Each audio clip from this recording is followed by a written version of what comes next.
Welcome to the Skull Session Recruiting Podcast. I'm Kevin Noon. I am sitting in for Marc Givler, and I'm joined by Tom Orr on this special commitment edition, an evening show, if you will, nighttime, depending on where you are. Aaron Thomas just commits to Ohio State, big offensive lineman out of Arizona. Tom, how are you doing on tonight's show? I'm good. If you're sitting in for Mark, does that mean I'm sitting in for you? Apparently. I'm sorry. I couldn't do the show where I was sitting in for Mark and I was sitting in as myself. I mean, I guess I could have, but that would have required a lot of editing. And there's an idea. Maybe one day I'll do something like that, but that sounds like a lot of work. But talking about doing a lot of work, Ohio State has been doing a lot of work in terms of its recruiting efforts. And Aaron Thomas, a 3-star national offensive lineman, number 439 in the nation, according to the 247 Sports Composite, 6'7", 300 pounds, out of Mountain Point High School. But, I think that offensive line is a difficult position to judge. So what do we know? We've seen top 10 guys not pan out, and we've seen top 700 guys go on to have tremendous careers. Yeah, exactly. You can go through and you can sort of look at, Pat Elflein was ranked 1,000 in the class or 1,002 in his class. And then you look at, like Derek Morris, 5-star offensive tackle, can't possibly miss. His dad's record career, can't possibly miss. And maybe 0 for 2 there. So, yeah, it is a little bit more unpredictable than a lot of spots, but that's just because it's such a developmental position. But, you can't coach height. That's one of those things. You can't coach size. That's, if you can get a guy who's 6'7", all right, I'm intrigued. I'm listening. And here's the thing: this is not a make or break thing where, well, if he doesn't hit and turn into a really elite tackle, they're doomed. Like that. They've got 4 offensive linemen in this class now, and we just saw recently Sam Greer, offensive tackle, who I think is rated as a 4-star in most places. He just went in and really was like the dominant player at one of the rivals camps. So you may see his numbers and ratings tick up a little bit where, now this is just a little bit of icing on the cake. This is potentially going to be a really solid, pretty deep offensive line class, which for Tyler Bowen's first year, this seems like this is going about the way that Ryan Day would have wanted it to go. And we'll get into all of the what does this mean for Ohio State here in a second, but let's pop on his footage and we'll take a look here. And you can see him out there at the edge, and I wonder which guy is. I don't think you need to put the triangle or the little, wait for it or whatever these guys put on their huddle for their highlights. I mean, it's pretty obvious who he is. I mean, he is the left tackle. Not many schools, unless you're Lakewood St. Ed's, are sitting with a bunch of 6'7" guys on their offensive line. You're generally going to put your best guy out at tackle. And there's a lot to like here. And now, no, Phoenix, Arizona may not be, it may not be St. Thomas Aquinas down in Florida, or it may not be Duncanville in Texas, but it is still very good competition out there. And he's pushing these guys around like they're rag dolls at this point. Yeah, if you like pancakes, boy, this is a great this whole reel is basically IHOP. It is. Hey, we want some pancakes. He looks, I've heard that somewhere before. He looks like someone who is physically dominating the people across from him. And, yeah, you can have the, level of competition conversation. And obviously it's a highlight reel. So the highlight reel is all, you see the players it's nothing but them scoring touchdowns for the skill guys. But yeah, this is what a physically dominant offensive lineman's highlight reel should look like. And, again, at 6'7", I don't know. I have not seen his wingspan measurement, but if you're 6'7", you're going to have the wingspan to, potentially, protect that edge and be able to have a little bit more reach around the edge. All of that stuff, that checks a lot of the boxes for you. Yeah, exactly. And, I haven't seen any, back in the day, camps used to do all these measurements, and they were verified because, hey, we're there and we're measuring their wingspan and everything else. We've really gotten away from that. And I think that that's one thing that, maybe we've taken a little bit of a step backwards there. Again, we don't know what a kid really is in terms of height or whatever until they get to the NFL scouting combine. And then we learn that the 6'7" kid was really, just two little people stacked on each other wearing a trench coat or something like that. How's that for a little imagery right there? But this was a recruitment that kind of went positive and then went negative. Ohio State had him on campus. He had a May 30th official visit. Everything seemed really good there. But then Texas A&M had the last round of visits on the 20th, and some of the national types started selling on Ohio State's chances there. And it wasn't really until kind of the morning of his announcement today, if you're watching this as the story is fresh, that things kind of swung back. But, a lot of credit to Tyler Bowen for going out. And I think we're seeing Ohio State casting a wider net. I think we saw in the past, Ohio State really would only go after 10 linemen for 4 spots. That's not the case now. 2027 is even different because he has a full cycle to work with these guys. And I mean, he's just gone on an offering spree. And I think that's going to make Ohio State fans a lot happier, because so often Ohio State was getting pinned in on just a couple of guys. And then when you miss, then what the hell happens? Then you get Evan Blankenship, who is a better guitar player than he was an offensive lineman. Yeah, I think you've sort of noticed, this is a little like the Sherlock Holmes, it's the dog that doesn't bark.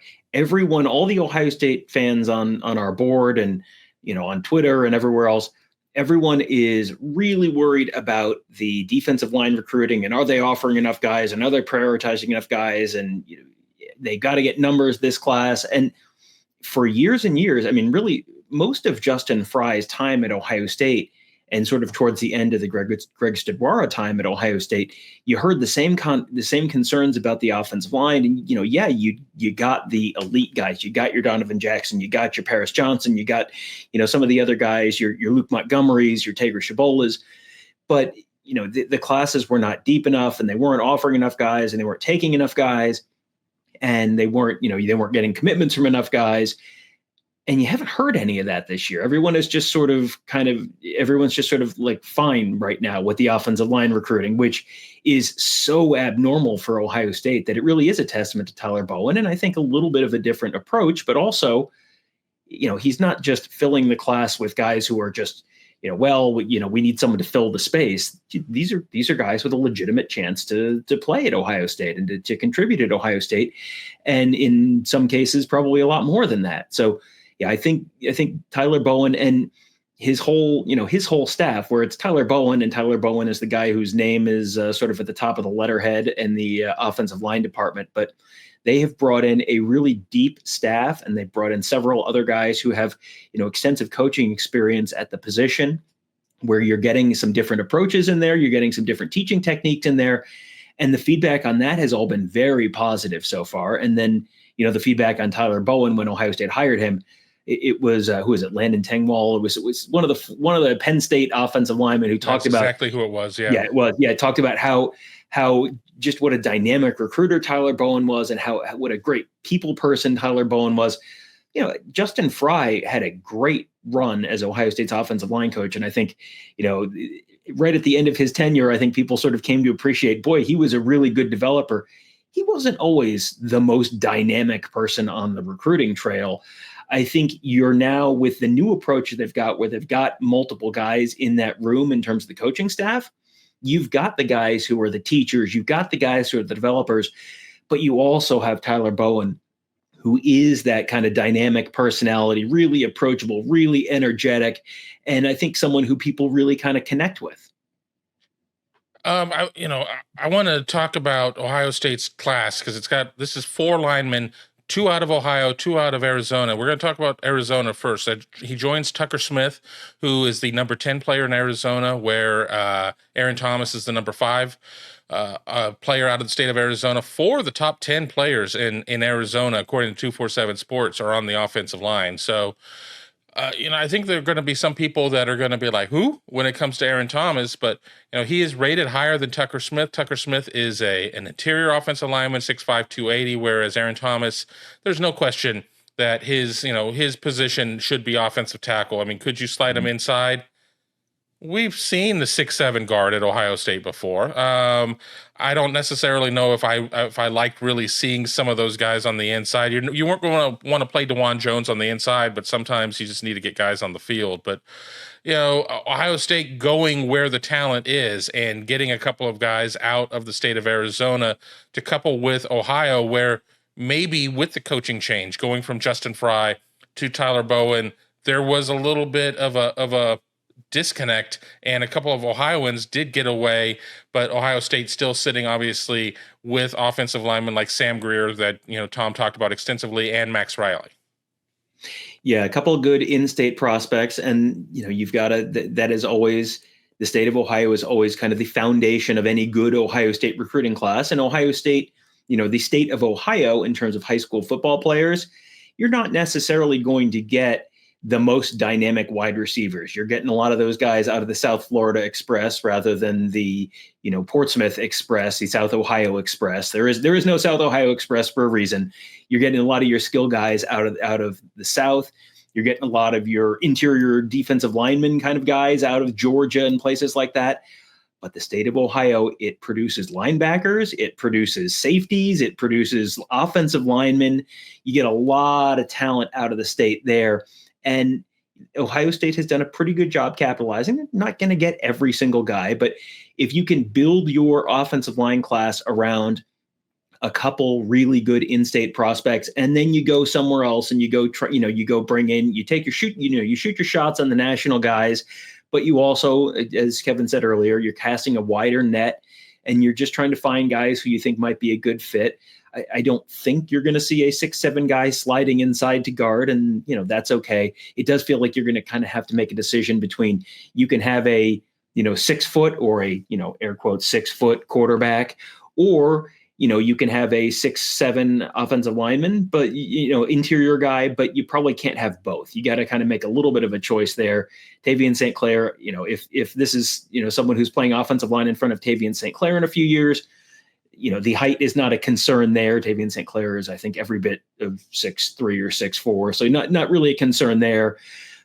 But it's just, it's just one of those things you kind of have to think about how all these different pieces fit together. But yeah, between these guys, are they going to go for one more? Do you try and add another body in there? You may. That's exactly what I wanted to talk about. And there are more names than I'm going to mention, but I'm going to mention some of the big names. And Ohio State certainly doesn't lead in all these. Felix Ojo is one that you're going to talk about. He is kind of your gold standard left tackle. I mean, that would be a great problem for Ohio State to have, having to maybe kick this kid to right tackle.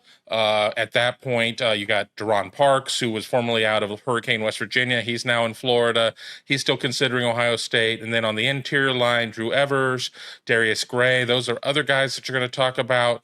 I think Drew Evers, Ohio State, and SMU with A&M, those seem to be the top three players in his recruitment. Darius Gray has taken like 11,000 official visits. I mean, Ohio State had a very good OV with him, but that one may be a tough pull. I already kind of talked about Felix Ojo, Ohio State, Texas, probably staying home at Texas. And then Deron Parks, 12 months ago, I would have said he absolutely unequivocally ends up at Ohio State. Now, I'm not sure, but you know what you need to do? You probably need to stick here with Buckeye Huddle and check out everything that Mark and Berm have in terms of recruiting, because they probably know better than I do of what's going on there, because there's a long way to go between now and National Signing Day. Yeah, for sure. And there are plenty of twists and turns and all of these things. I mean, 48 hours ago, everyone was sort of expecting this one to end up with a Texas A&M commitment potentially, and now here we are. And there have been some that have gone the other direction. So there are plenty of twists and turns in all these recruitments. But I think one of the big takeaways for me here is this Ohio State class right now. You mentioned a bunch of the other guys. Those are at this point kind of nice to haves. They're not necessarily, boy, this is a make or break thing that they get. If they don't get one of these guys, oh boy, this class is in trouble. I think they've got a nice, solid offensive line class. And if you can add another guy, maybe two, great. But you're already now at a spot where this feels like a really solid offensive line class on the whole, and it can, potentially get better. But you should probably be feeling pretty decent about where this offensive line recruiting class is at the moment.